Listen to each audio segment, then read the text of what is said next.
Good evening, I'm Vincent Price, and welcome again to Gory Mansion, where we'll see the third story in the new, and it seems to me, the definitive dramatizations of the adventures of Sherlock Holmes.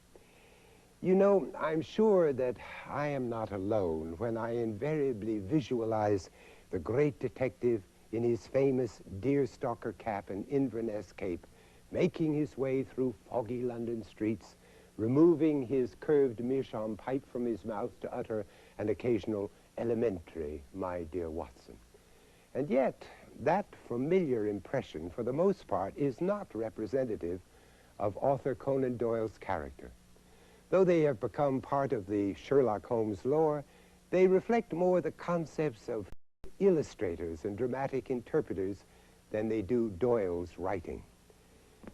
The Sherlock Holmes adventures, like the stories of Charles Dickens, were first published in a magazine, London's legendary Strand magazine.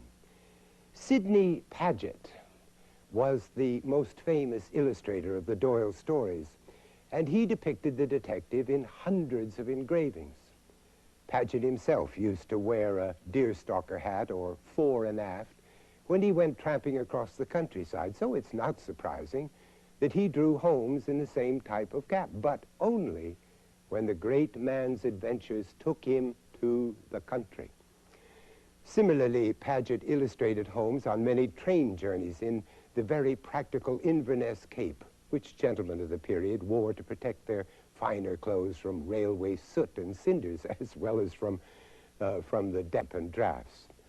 Of course, what happened was that Paget's drawings gave readers an indelibly memorable picture of Holmes, and they became the model for countless other artists and actors who presented Holmes in cap and cape no matter where the tenacious detective pursued his villains.